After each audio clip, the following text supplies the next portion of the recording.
All right, everybody, welcome into the Fifth Dimension podcast. For today's show, I am joined by Jade Bryce, love, sex, relationship coach, and host of the Untamed and Unashamed podcast, which has had some incredible guests and incredible conversations. So everyone should definitely check that out.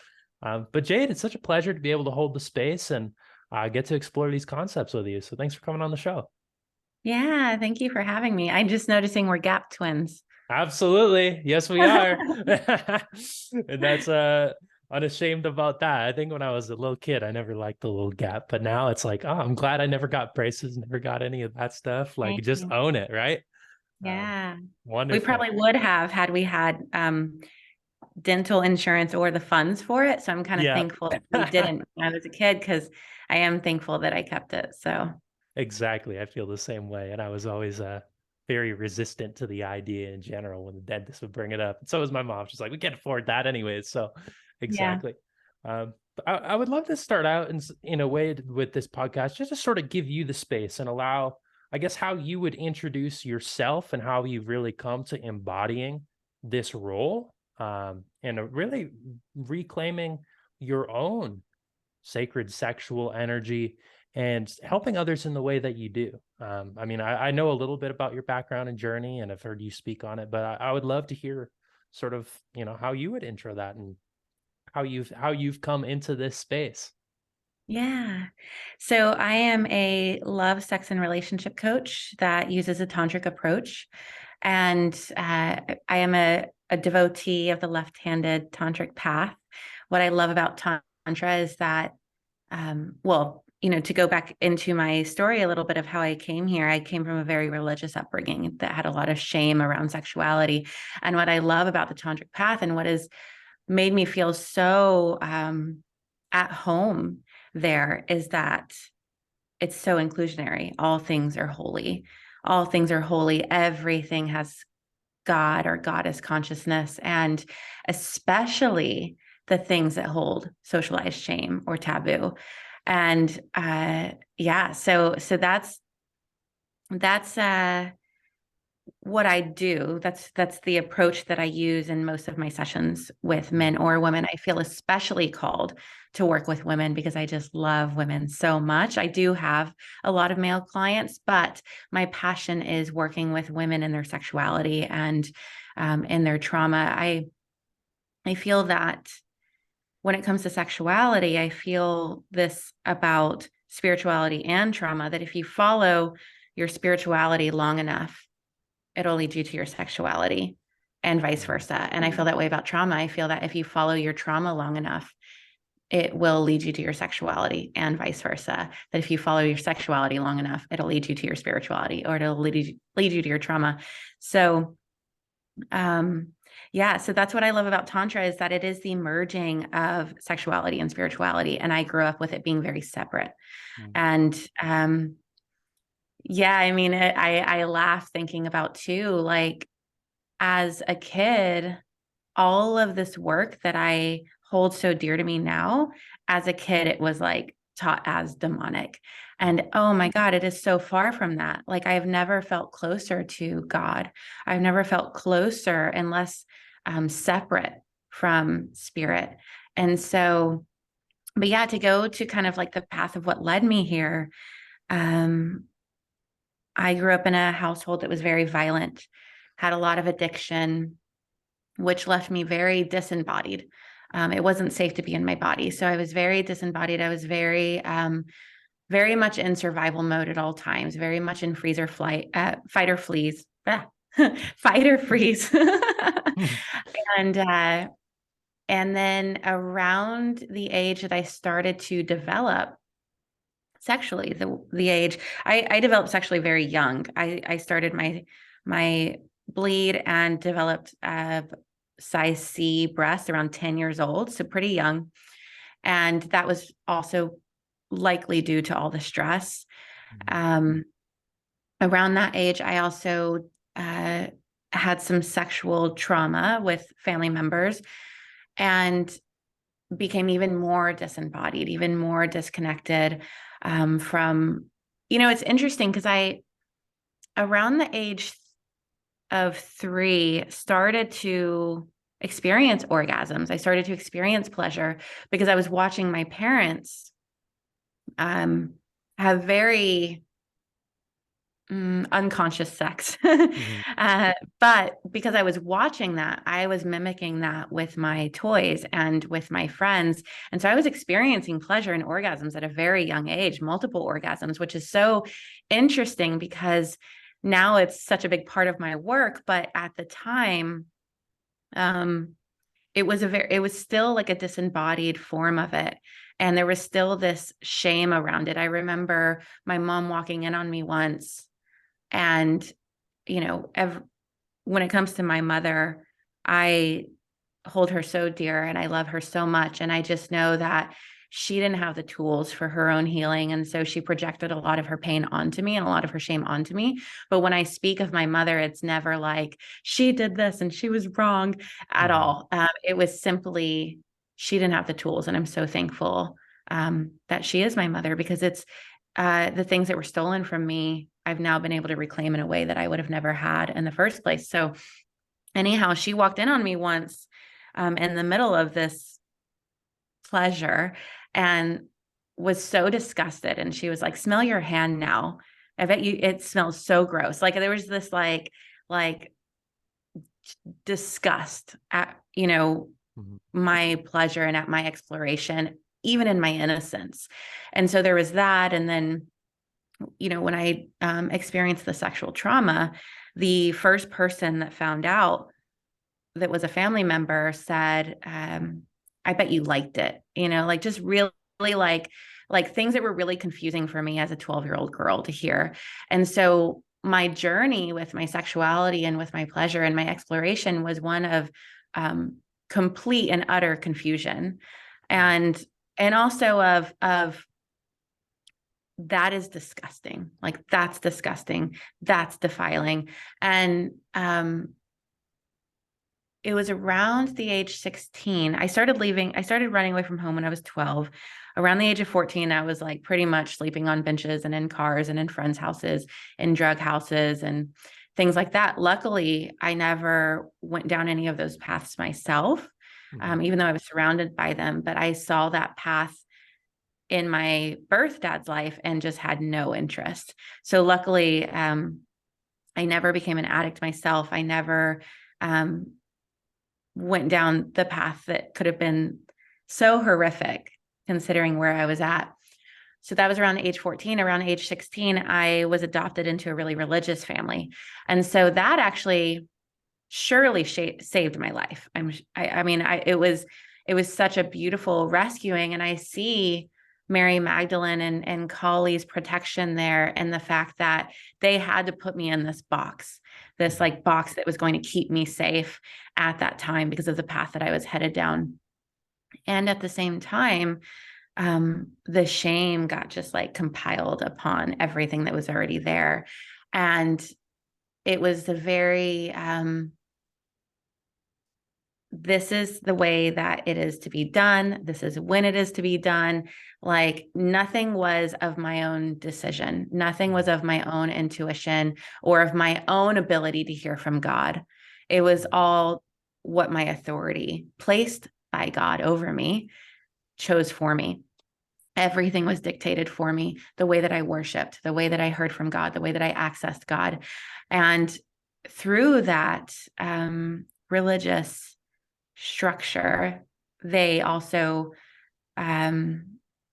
decided who my husband should be, who God had for me.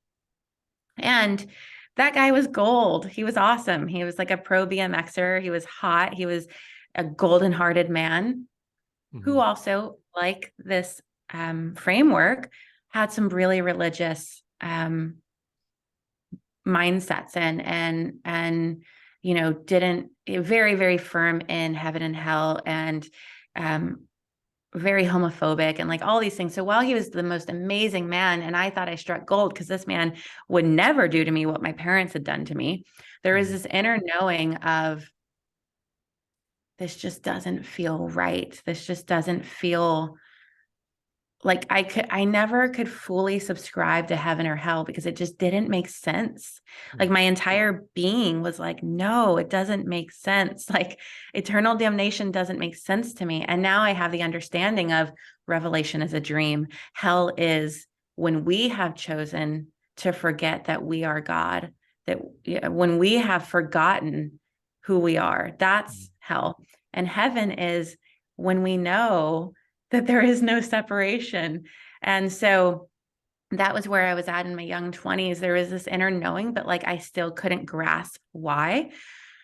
And, waited until our wedding night to have sex. And then because we had been so sexually suppressed and there was all this sexual shame, there was this, really, this is what we were waiting for. And we stayed married for about 2 years and it stayed that way. There was never this removal of the suppression or the shame.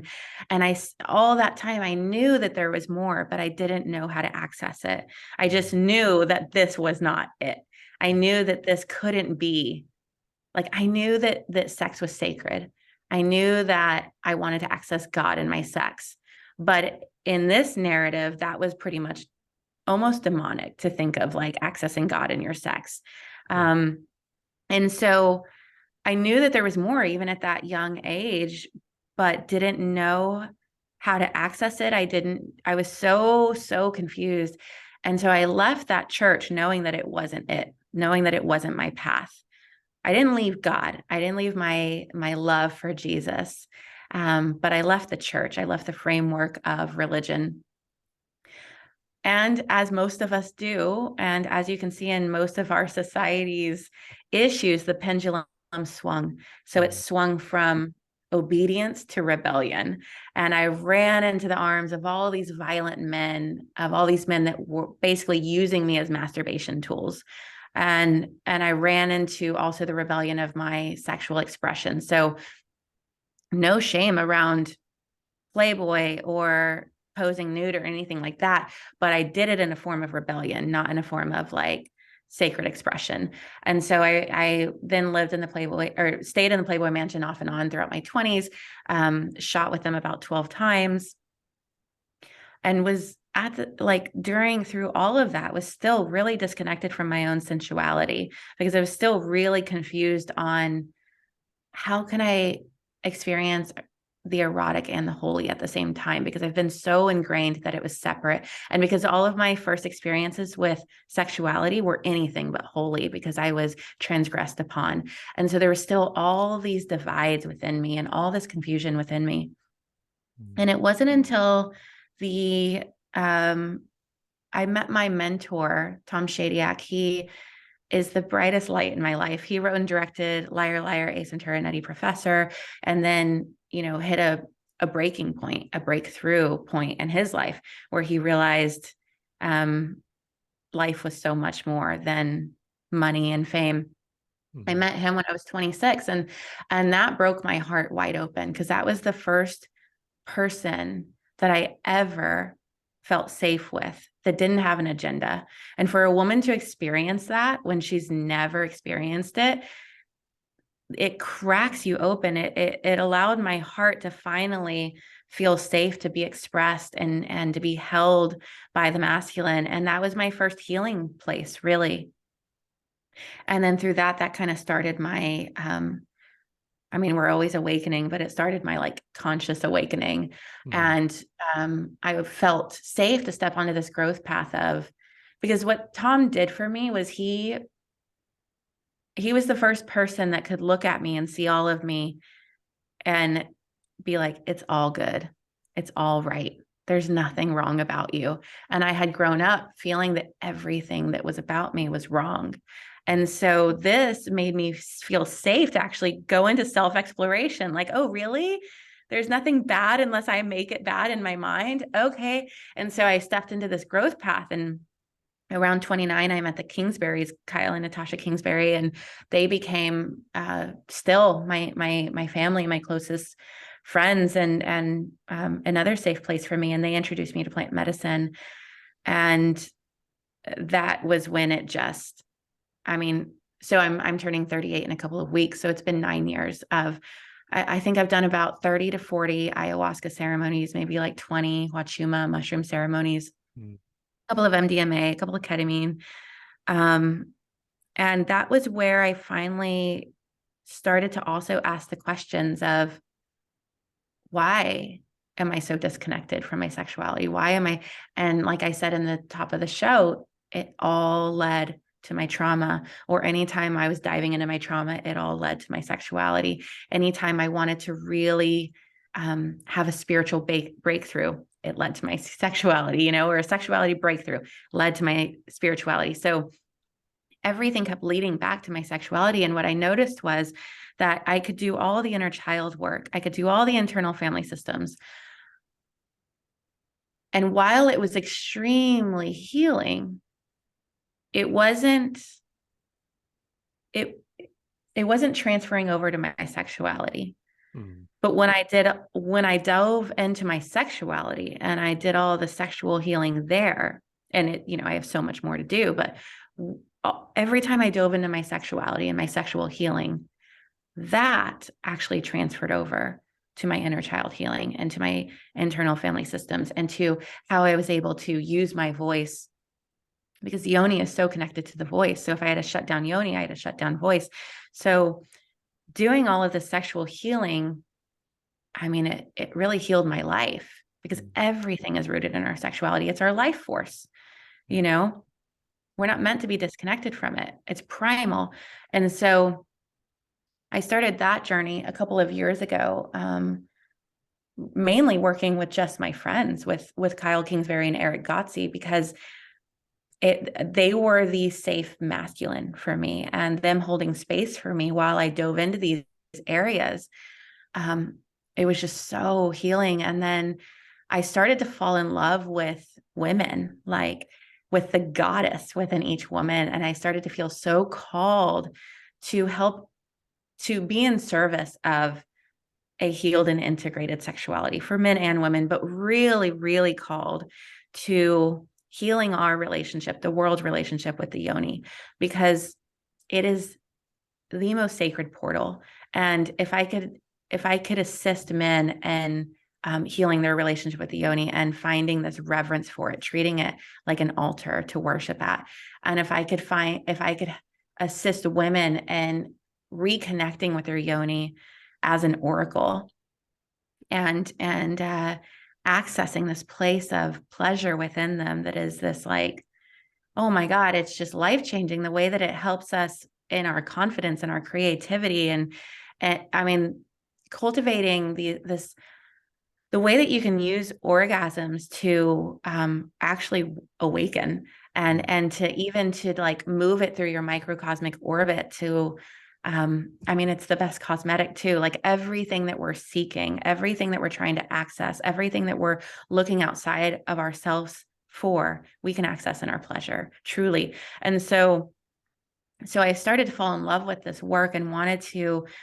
be here in service of it, and started to just dive into tantra. And because I started to fall in love with this, and then someone was like, it sounds like tantric work. It sounds like, and also I always thought that you already were doing that. And so then I started to look into tantra and started to train under Layla Martin and Mama Gina and Maddie Moon, like all of the feminine teachers that I hold so much respect for. And through that developed my own transmission. You know, it's like those women were like fast track passes for me because of the transmission that they held. They couldn't do the work for me, but all the work that they did is now in my field. And so started to develop this transmission and be able to hold that space for women. And I mean, I'm just so I feel so called to worshiping the goddess within women. And I have a women's container opening up in February. And I already, even though I haven't even launched the sign up page yet, it'll launch at the end of this week. Mm-hmm.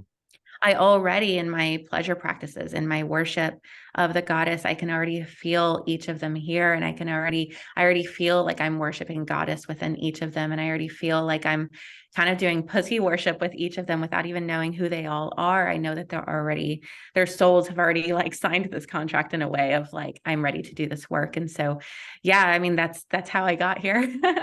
Beautiful. And thank you for sharing out that whole journey. And there's a lot that I see within your own journey that I definitely recognize within myself, where it's like go down the path of spirituality. It's like, oh, it brings me to my sexuality. That's, and that's an area where traditionally I was taught to run away from, to escape from, to hold that deeply rooted shame. And there's deeply rooted trauma there. But the more, the deeper I want to go spiritually, all right, now it's like I have to sit in the container of sexuality, and I have to sort of embrace that erotic energy that is the underpinning of all of our life, like that fertile energy. And I Yeah. was wondering if you could speak more on that, bringing that reverence into the sexual energy and bringing that goddess back into that, and how to really do that in a way, because the shame is so deeply rooted. Men, women, like I feel sexual shame and sexual trauma. If you look at everything that's going on in the world, if you wanted to find one root cause, obviously it's not as simple as one root cause, but I think one of the primary root causes, so much of the divisiveness and the fear and trauma and all of it, it is sexual shame, sexual trauma. Absolutely. And so, Mhm. can you speak about bringing the reverence to it, even if shame is still present? Because, I still go into sexual and in tantric work, and I noticed there's deeper levels of shame. It's like, oh, I thought I healed this fully, and no, it shows up on a deeper level, like, right? So Yeah. can you speak about bringing that reverence into it, and also recognizing, I would say, shame when it is present? Yeah. Well, first of all, I deeply agree that most of the issues that we have in our society and our culture is rooted in our sexuality. And I also feel that that's why we have a lot of sex addiction. That's why we have pedophilia. That's why we have sex trafficking. Mhm. And that's why I also feel so deeply called to this work, is because I do feel it's how we heal the world. And I've had a lot of women, I send so much love their way, because deep down I know they just want to experience a bunch of orgasms and they're just disconnected and they don't, they're dealing with Mhm. their own shame. But I've had a lot of women who are not okay with my work because they feel that it actually contributes to that shadow. Mhm. And I feel the opposite. I feel that the more we come into a healed and integrated sexuality and have that reverence, the less we are going to transgress on other people's sexuality. Um, I think that those who struggle with sex addiction are likely just sexuals, if you are speaking to the erotic blueprint, who have been starved. And when it comes to um, I feel like you asked three questions and I'm trying to remember. Yeah, Uh, a whole bunch of different questions in one. That's sort of how it ends up half the yeah, time. yeah, me too. Um, So I'm on the spectrum. So my brain constantly sees problems to solve. And so it Mhm. constantly has questions. Oh, I Yeah. was going to say that the other part that I was going to speak on that just came to me when you said like, oh, I thought that I healed this. Here it is again. Um, I am certain that this is a lifelong journey for me. Like there is never going to come a time where I am completely free from Mhm. shame and trauma, because not only do I have layers of this lifetime to um, heal, but this shit is ancestral. And there's times when I'm doing work at my altar and it's clearly something from an ancestor. It's not mine. And so we can think all the time. And also it's kind of a silly thought to think we're ever fully healed, but we can think all the time like, oh man, finally healed that childhood trauma. There's nothing, like I feel so liberated. But then we have all this ancestral stuff that's come with us. And as people who have said yes to this path, we've also said yes to being a part of healing the collective trauma. And so sometimes it's not even ours, it's something that we are healing collectively. And so we're never done, ever. Yeah. And there's also like, we could be going through an uncoupling, or some person on the internet that wants to say, what we're doing is not holy or whatever it is. And it's like that little voice can come up and be like, how about now? Like, how about now? Are you free of shame now? And it's like, it's a constant uncovering. So that was what I wanted to say about that. But as far as the reverence and being able to bring sacredness or God into our sensuality and our sexuality, I think the number one place to start that a lot of us struggle with is full presence. Because you can't really be in reverence if you're not present. And most of us have been conditioned and taught, or just it's our defense mechanism to not be fully present. And so if we can really work, and I truly feel that with this work, there's nothing like union. There's nothing like sacred union. However, this is something I really feel needs to be mastered with self first. It doesn't mean that you're not also experiencing it as a parallel with a beloved, but if you have not mastered this with yourself first, it's very unlikely you'll be able to bring it into partnership, because that's when more vulnerability happens. And so like with yourself and your own pleasure practice, how present can you really be? Like, how much can you connect to your breath and feel every sensation and speak every sensation out loud? So like fully bringing the reverence in a way of ultimate presence. Like, I am here with anything that comes up, and anything that comes up can be held in love. And I feel that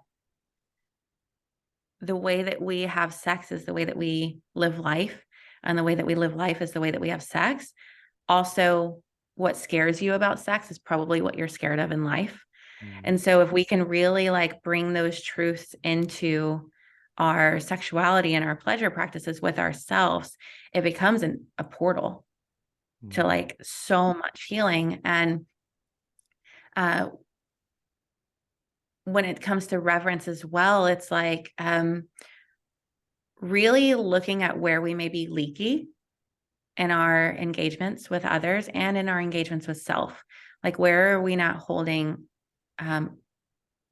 reverence for the container?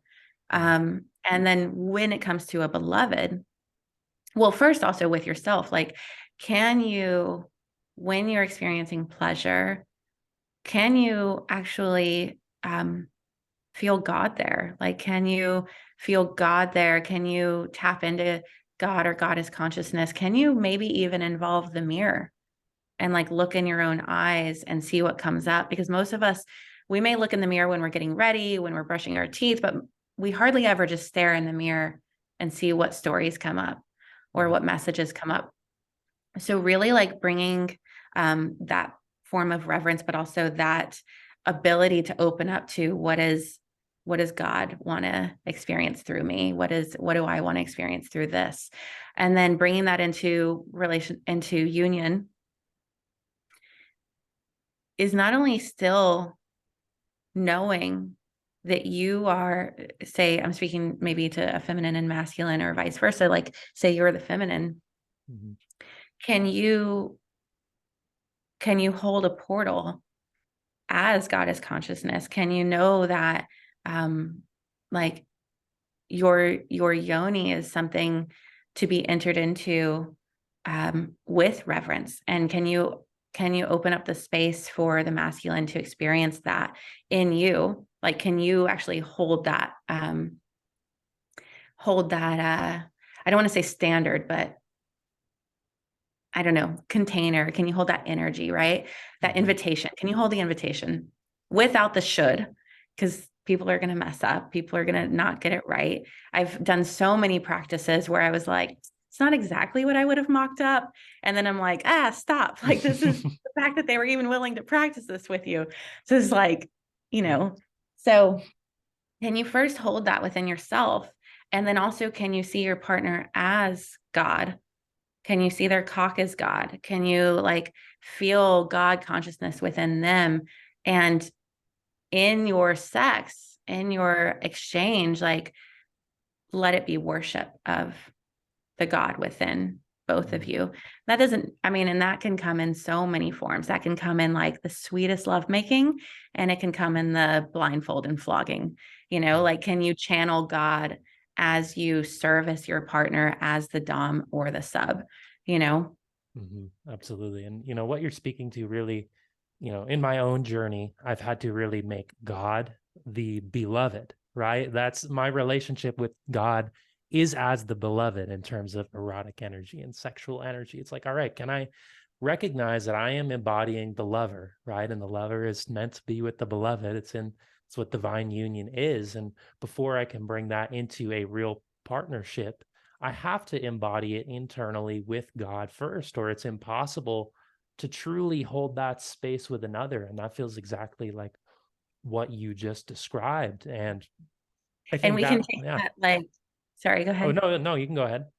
Well, we can take that just like an extra step too of like, I spoke about the women who don't approve of my work, or I don't know, the character in the sex trafficking situation that is the predator. Mm-hmm. Can we even see them as God and drag? You Mm-hmm. know, like Yeah. can we extend this to everyone? And it's deep, deep work. Right. It's like the acknowledgement and the ownership of the shadow portion of it, right? It's the same thing as owning our own internal shame that may be present, even if it is ancestral, right? It's still in us. And you can still almost take a level of responsibility and honor it for what it was. I mean, even the things like the shame, and you described in your own story, like some of the shame and some of the trauma, in a way, it obviously it doesn't justify it being there. We're not meant to be holding on to these things, but we almost have to hold reverence for it as well. All right, it served me up until this point for this purpose and maybe protected me from this, or it gave me an insight into this. So now I can step further into liberation having that perspective, right? It's sort of that yin and yang. I truly feel thankful for my trauma. And I wouldn't have been able to say that 3 years ago, because 3 years ago, I was still in the headspace of like, God, if it weren't for all this fucking trauma, it wouldn't be so hard for me in conflict with a partner. Like, I'm so mad that this was not modeled to me. And now I literally hand to heart say thank you to my trauma so often, because had I not had all that trauma, I wouldn't be working my ass off at learning how to communicate with a partner. I wouldn't be reclaiming my sexuality and wanting to be witnessed on a pole, like whatever my expression is. I wouldn't be experiencing this like sexuality. There's no ceiling. I would just probably be content with whatever. So I'm so thankful that all of this was taken from me, because then I was able to reclaim it. And maybe if I had parents that had a healthy relationship and didn't fight all the time in front of me, maybe I wouldn't have such a hard time with conflict. I wouldn't have so many triggers, but then I probably wouldn't work my butt off with Right. it, and I wouldn't be expanding so much in this area, So um yeah, I feel Yeah. so thankful to the trauma. And um there was something else. There was something else you said. It'll come back. It'll come back. It always comes back. I was gonna say it sort of serves the foundation for who we are and what we're ultimately really meant to step into in a lot of ways. Because you have found this space of sexual liberation and are able to now empower others to work through their trauma and work through their shame. And it's, but you had to go understand what the trauma and shame was first. I mean, to actually be able to help others with it. If you look at the word compassion, for example, a lot of people like to be compassionate. If you break up the word itself, calm is to be with, and then passion is suffering. So you have to really be with suffering in order to be compassionate, right? And I think that's the root of a lot of this deeper spiritual work. It's based in compassion, it's based in love, but you really do have to almost allow, I guess, as Rumi says, you have to allow your heartbreak to actually love deeper. So, Yeah, and I mean, I remember what I was going to say, and it connects to what you just said about Rumi. My son was up all Saturday night with an earache, so that's why my brain is like, what was Mm, it? What was it? I'm still recouping from that, yeah. but I feel like it's so funny that we as humans think that we didn't come here to have any heartbreak. We Mm, didn't come here to experience any trauma. Like it was just supposed to be love and light. mm, Like it's kind of funny that we think that, yeah. because we came here to be human. We came here to feel it all. Heartbreak is actually really beautiful. It hurts like I went through an uncoupling a few months ago, and it hurt like hell. And then I found so much beauty in it, because I even was able to see like, wow, I broke so many patterns, and like there's so much beauty in all of it. And I really feel that at the end of our lives, the reason why we keep coming back is because we're like shown this movie. We like look back at this life of all this pain and all this trauma and all this love and all this beauty. And we're just like, I'll do it all again. Put me back in. There's like, we Absolutely. don't see it and think like, oh, I don't want to do that again. It's all beautiful, So Yeah, the whole sacred journey of it is something that's just so underpinned by beauty, and even in those moments of heartbreak. And I talked to Paul Chek on my podcast, and he left me with a profound question. As a question that I asked him, he left me with a question, and it blew my mind. As he asked me, "What would love do now?" And I've almost sort of made that like a personal mantra as I go through life, and how I view each situation and how I go into something. If I ask what love do now, it's going to be different 10 minutes from now, but it's still going to be love, right? And it's like, can we commit to that almost radical path of love in the purest sense and let that guide us forward? Because then, I mean, that creates a whole different world. I mean, a lot of people, they'll attach conditional strings to love, or they'll try and really control or manipulate it almost to their idea of it, or to their story of it, or to sort of the butterflies and rainbows and light aspect of love. But sometimes love is an uncoupling, or sometimes love is a difficult conversation. It's a harder truth. Love is working directly in the shame, it's working directly in the trauma, and it's the choice to step into liberation. It's the choice to step into freedom. I mean, a lot of people talk about freedom, like particularly right now, and I think it's beautiful to see people talk about. But what I'm realizing is now all of us, we're starting to realize freedom is much deeper than just external freedoms, and what's it's something that's deeply internal. And I think the Mhm. path of what would love do now, that is a path to freedom, and the work you're Yeah. doing, a path to freedom, right? That's what it all comes back to. Yeah, I love that. I love Paul, and um, I love that thought of what would love do now. And it also feels necessary to ask, what would fear do now? Because Mm, if you knew that answer, like you would at least know, like I like contrast. So yeah, what would love do now? Okay, this is like this is what I want to hold myself to. And then what would fear do now? Likely that's what we were leaning towards before we answered the question, And so yeah, it feels necessary to know and to have that truth and fear dialogue, because love always wins, but it's necessary to hear the fear. mm, And if we don't hear the fear, if we don't allow it to speak and we don't make space for that, it's still going to try to push its agenda. And so asking that question and fully hearing it, giving it a seat at the table and being like, okay, I heard you. We're going to go with love, but I heard you. You're yeah, welcome here. It probably won't push that agenda so much because it got heard, and deep down it's just wanting to be heard. And then when it comes to the freedom, um, yeah, I mean, there's so many social justice warriors and people who are, I mean, what's happening in Iran right now is sickening. Um, and we've moved through so many movements in these last couple of years. And right now, we just had the elections, and there's the abortion rights and the vaccine mandates. There's all these things where we're like, everyone has this different idea of what freedom is. mhm, Um, but it's also an invitation to look within of like,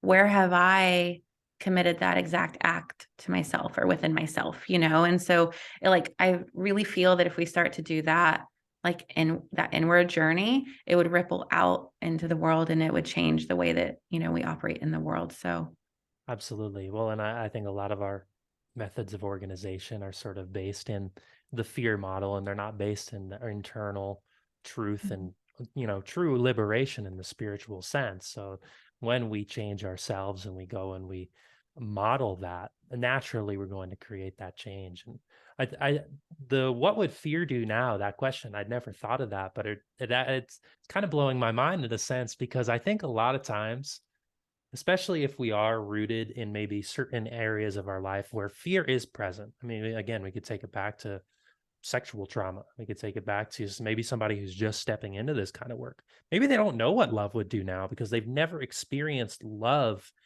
in this area, or they've never experienced, I don't know. I don't know what unconditional love would do in this situation, right? So if you can ask, well, what would the fear do now? What would the pain do now? What would the trauma do now? And you almost sort of, you recognize it and you almost take the contrasting approach. It's like, all right, I know what it would do.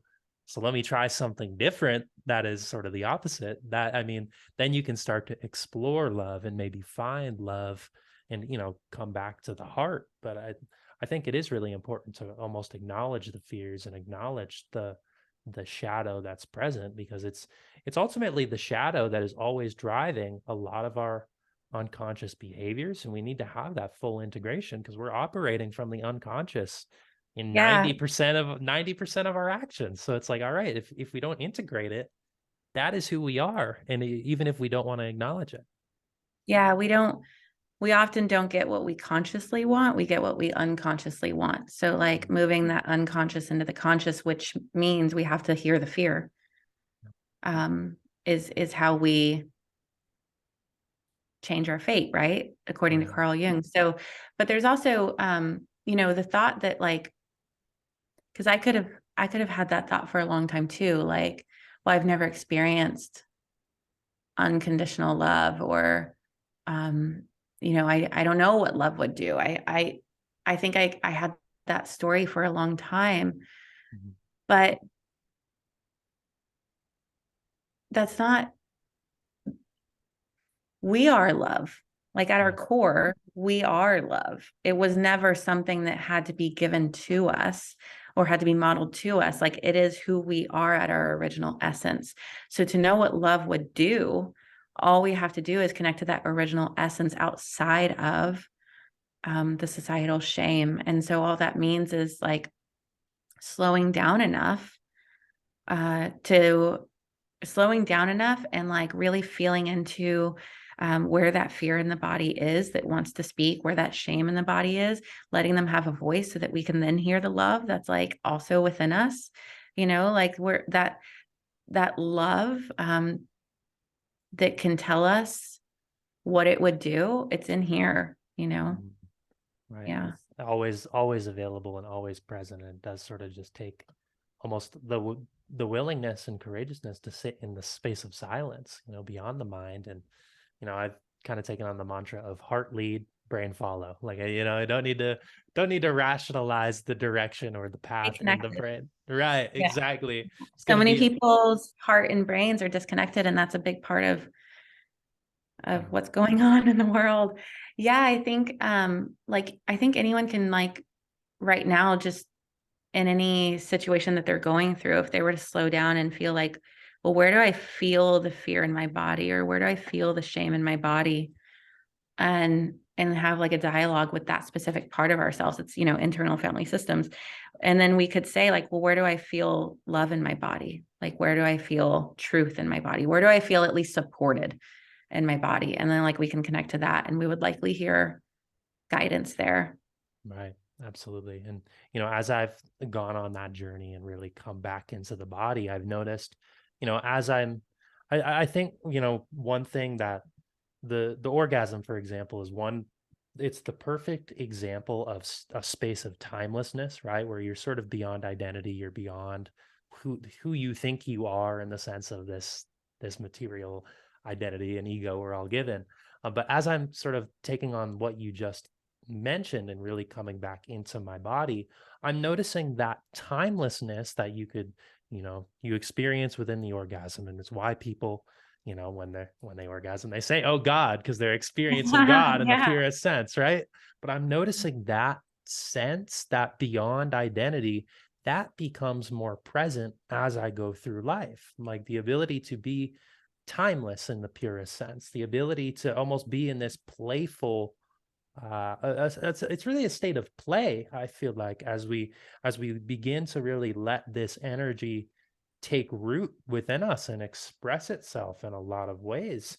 And to me, it feels deeply, deeply, like, I don't know what the right word is. I would say sacred. Like I go through life with a deeper reverence.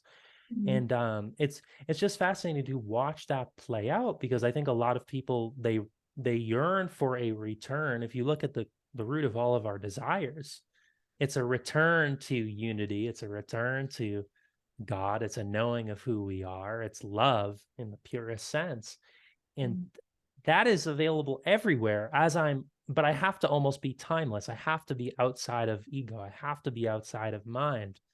And Mhm. I think this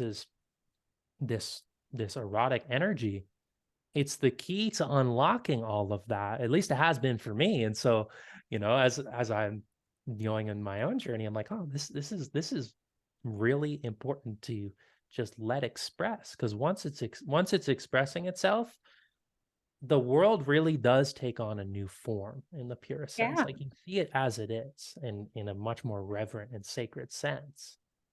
Yeah, it sounds really similar to Joe Dispenza's work, which is, so powerful. But if the thing about bringing pleasure into that work is pleasure really connects you to your original essence that we spoke of, like Mhm. the the version of you before socialized shame, the version of you that gives no fucks. Like there's no woman that I know that has a few orgasms and then goes out into the world feeling like, I don't know who I am. And like, I don't know, like, I just feel low energy. Like you experience a few orgasms and you're like, I just feel so creative and like, I feel confident and you're just exuding this like juiciness, you Right. know? And the thing about involving pleasure in it as well is that what I love about it is that you're reminding your body and your nervous system that like your pleasure hasn't been stolen. Like you can tap into that anger or that sadness or that grief or whatever it is, and then still connect to your pleasure. And it's like, this hasn't been stolen from you. And your nervous system, your brain is like learning that it has a choice. It can feel the pleasure. I mean, it can feel the anger, it can feel the sadness, and then it can still feel the pleasure. It doesn't have to stay there, you know? Mm, right, you can sort of be in both in the same moment in a lot of Yeah. senses. And I feel Mhm. like we've definitely been conditioned to numb ourselves from pleasure or feel unworthy of pleasure. It's like almost in the same category as desire, in a sense. Like we are naturally beings who do desire in the purest sense. It's primal. And with pleasure, we are able to feel pleasure. Why would we not? Why would we be not meant to feel it in the purest sense, right? Because it can be a tool for liberation. Um, Yeah. what Well, what makes because oh think about how powerful we feel when we're yeah, connected to our pleasure. We're powerful people. And yeah, so, of course, that's been disempowered. Like, of course, that's what's been suppressed in our society. They yeah. don't, we're easier to control if we're disconnected from our power, Anything that especially, yeah. Oh, yeah, I sorry. think that women's political and social disempowerment went hand in hand with their sexual disempowerment because if we can suppress women's sexuality, we were suppressing them as a whole, Mm, and they're easier to control. absolutely. And And there came the story with Adam and Eve seducing Adam into sin, and we get those stories embedded in us that like women are seductive and our sexuality is to be feared. right. And a lot of people will demonize with like the idea of lust in general, and the idea of the fertile energy as something to run away from, and it's not meant to be guiding us. People say, think, for guys in particular, think with your head, don't think down there, like, so don't let that run the show. And I think what you're speaking of in terms of the women, the disempowerment of women sexually, I also think it's equally applicable to men too, in the same Absolutely. sense, and it's like we see what is the um I like to think in terms. I've read this book, King, Warrior, Magician, Lover, which speaks on the Love it. male, yeah, the Yeah. male archetypes. And it's like, what is the king in the shadow form? It's the tyrant, right? Or when you don't have your own control within yourself and this liberation within, you're going to a lot of men, they seek to control, they seek to dominate because they don't feel they have it controlled or under wraps within. Like, that's sort of I think a Yeah, and lot. you can connect it to the lover as well. Like a Mm, lover in his shadow is leaky with his sexual energy and um, you know, not you think of a lover in his fullness. mhm, And I mean, I picture all of my sexual fantasies, like, mhm, but in his shadow, it's like he's disembodied, he's not present, he doesn't have reverence for a woman's body, and he's leaking in his own energy. He can't really be satisfied. So he's like going from woman to woman to woman. right, absolutely. And nowadays, in the age of the internet, there's the weaponization of porn and the commercialization of sex in so many ways, which is meant to sort of, I would say, capture that external leaky energy in a lot of ways. So now, and I think there's a lot of traps that are meant to, I guess, harvest our sexual energy from us. And it's about really having the reverence for oneself to recognize where that might be present. And it's like, because we all embody those different archetypes. The king is present, the lover is present, the warrior is present. All those things are present within us in particular. So can't we choose to hold reverence for where our shadow may be running the show in particular aspects? And that's just one book that really did change my life, for example, to recognize, oh, this is where the shadow does come into play here. Oh, I recognize that behavior within the shadow side of the lover, right? And you really do have to be almost a radical honesty with oneself about where we are, maybe outsourcing our sexual energy or choosing to let it be externalized, because it is a choice to do this healing as well and to step into this liberation. Mhm. But, Yeah. um, so I would also, oh, you can, I don't know if you're about to say I something. have you read Existential Kink? I have not. No. I I would highly suggest that one. I think you'd like it. It's Existential. basically about like getting off on our shadows.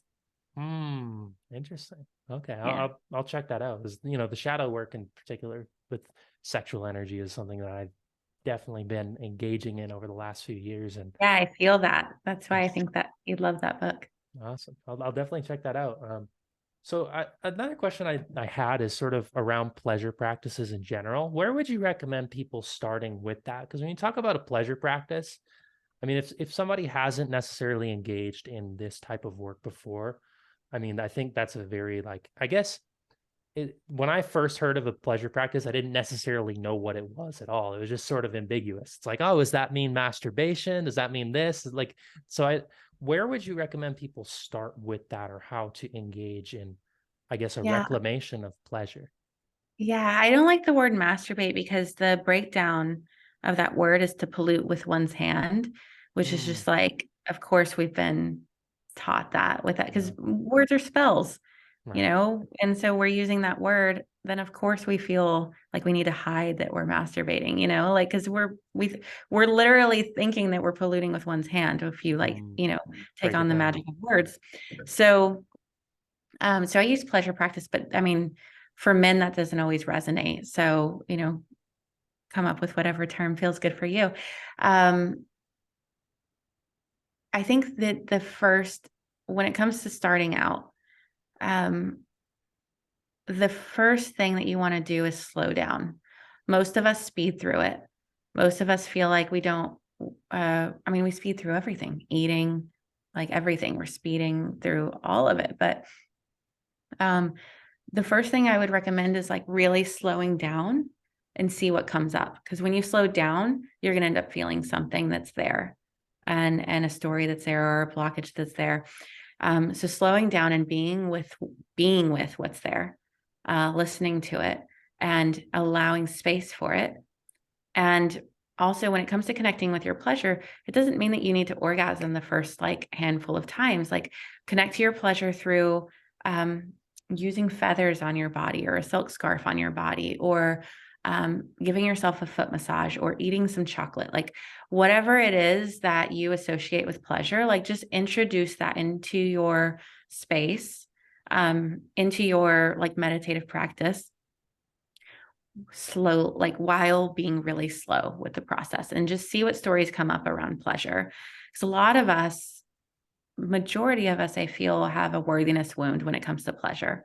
That's why we rush through it. That's why we have a hard time even experiencing pleasure, and so slowing down, feeling what's there, not having an end game result, like not be in game oriented, like, because if your body feels from you that like, well, I want 3 orgasms, like Jade said she starts her day with 3 orgasms, and so I need 3 orgasms, your body's going to feel that from you. And so not pushing an agenda on your body or yourself, and just being open to what happens, and just really listening along the way, like what wants to come up. And when it comes up, speaking it out loud. So like, if you're experiencing pleasure and all of a sudden you start to feel like pain in your chest, or contraction in your belly, or whatever it is, like soreness in your shoulder blades, like speaking that out loud, and sounding it, because sound is extremely liberating. And most of us are disconnected to sound as well, because if our yonis are shut down, our throats are shut down, genitals, are shut down, your throat shut down. And so we have this like feeling of like not wanting to sound, even if we're by ourselves, because of like, we're embarrassed of what's going to come out, or like there's all these stories. So like opening up to being willing to sound, even if it's just starting with a hum or a word, because sound is extremely liberating. And then also connecting to breath. So breath gets you out of your like prefrontal cortex that's like deciding what's good and bad. It's the judgment part, it's deciding what's right and wrong. So like connecting to your breath, because a lot of times, even when we're with a beloved, we're holding our breath. And so, yeah, slowing down, using sound, connecting to your breath, taking out the agenda, like these are all things that you can work with. And then, with women, I really love using tools like jade eggs or cervical wands. Cervical wands are really, really important because in the work I do, at least, because it actually de-armors the cervix. And you can, insert that in there and put it on a certain point, and you'll feel what wants to be sound, like what wants to be liberated through sound. So kind of taking away like the stigma around using tools as well. And then for men, it's all those same first ones, but maybe instead of tools, it's I mean, I know men that use anal plugs and say it's like the most, amazing experience of their life. So I wouldn't say like take that out, the tool part, but to just, man, especially for men, because I feel like I would ask yourself too, like, are you pleasuring yourself? You brought in King, Warrior, Magician, Lover. Are you pleasuring yourself like a king? Or are you still pleasuring yourself like a teenage boy? Because most men, I think, as teenage boys had to hide it. They had to hurry.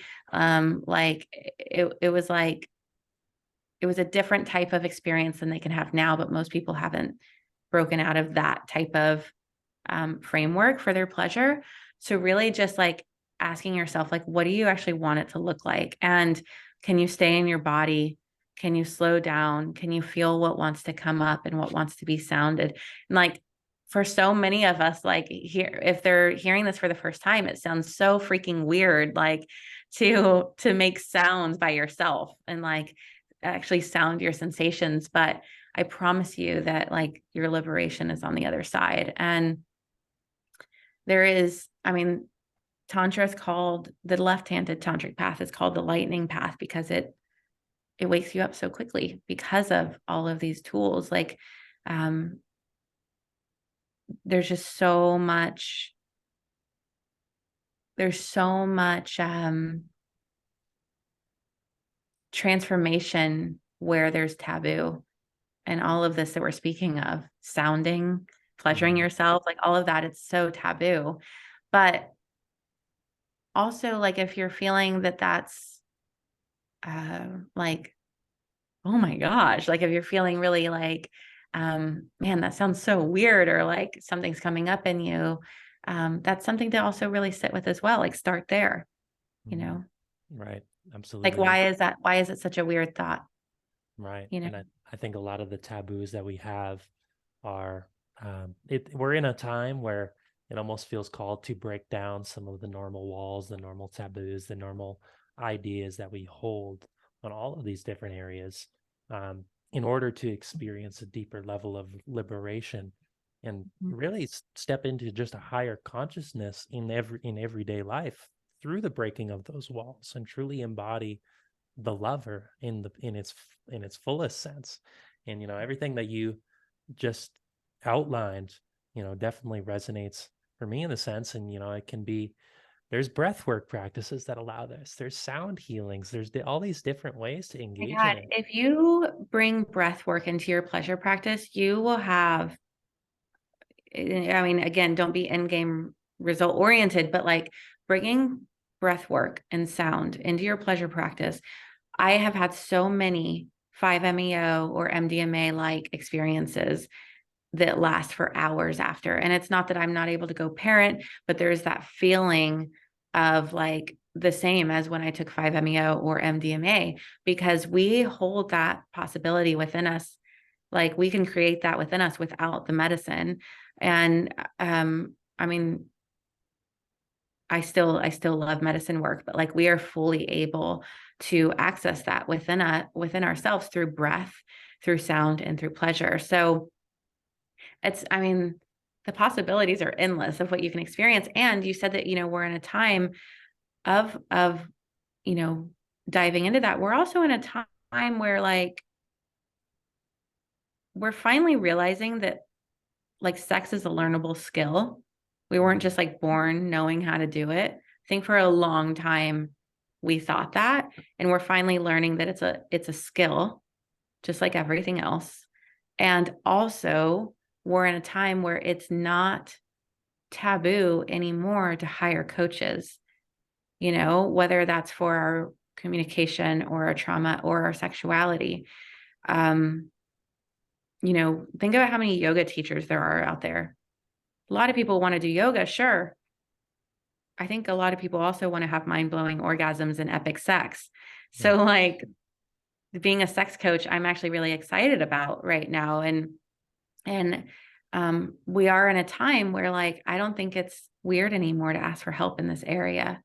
So, Yeah. so I bring that up too, because if you are, you're trying out all of those things that I mentioned, and what you and I are saying is resonating with a listener, um, it's a beautiful thing to gift yourself, to hire someone to hold space for you while you experience this, because the guidance that they can offer, and I mean, I know with my clients, I offer them the option of turning off their camera and turning off their sound. So they have full on privacy, but they also have me holding the space, um, holding the transmission field as well, and guiding them through maybe a deeper process than they'd be able to access on their own. Right. Really providing a container for in this sense, a liberation to occur. And I think that is Yeah. necessary in so many ways. And I think I've noticed in all aspects of life, but especially when it comes to unlocking this fertile erotic energy within all aspects of life as well, it really does. Sometimes we do need to recognize when we need to take a leap of faith and let people into what the realities are. And I think this is a subject that, like you said, it is really taboo, and it's been reserved in a lot of ways. We really like sex behind closed doors, like no, not being talked about, not going to be, I guess, integrated into the general conversation because of those taboos. But I think we are at a time through the liberation of it where we do, I guess we can be more open and communal in what are these needs that are being expressed, and how do we really go into this process and help one Yeah. another. I mean, 15 years ago, it was taboo to have a therapist. Right. And now it's very attractive. It means you Yeah. work on yourself. But like 15 years ago, having a therapist meant you had a mental issue.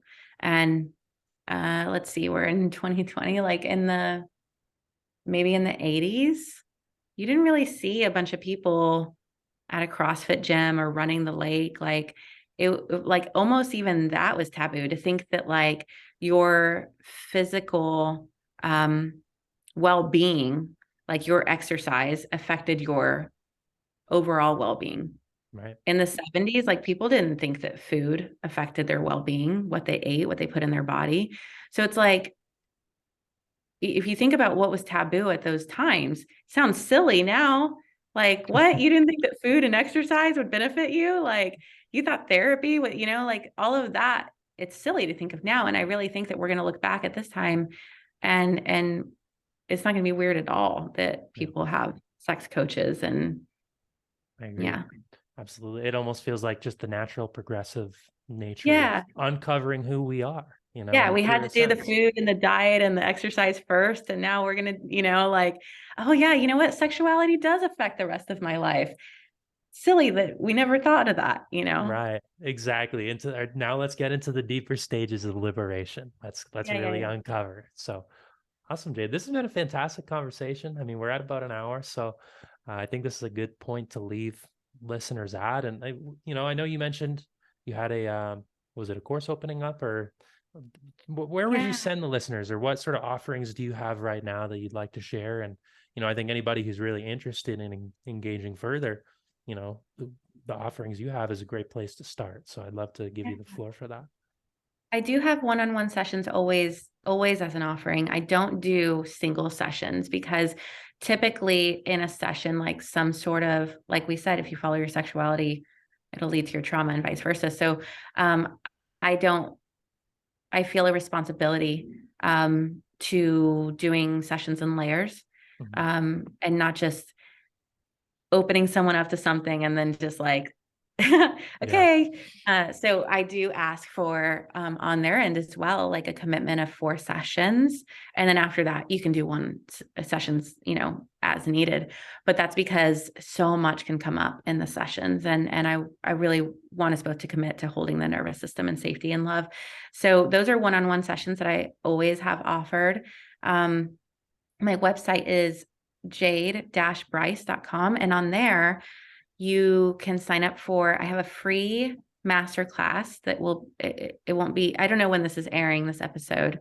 But Sometime soon. okay. I usually get it up pretty quick afterwards. So Okay. So the masterclass won't be until January, but it's free. So if you just get on the list, you'll be reminded of it when it's ready. It'll also sign you up for the newsletter, Pleasure Ponderings, that comes out weekly. And that'll just like, it's a continual invitation into more pleasure in your life, asking questions around your pleasure, things like that.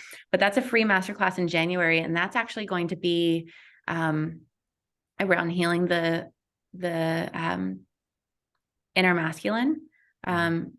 looking at father wounds, inviting in our own divine masculine and giving that the power instead of our wounded masculine within. So that's in January. But the thing that I'm really excited about that is going to happen in February is my 9-month women's program around reclaiming your sacred sexuality.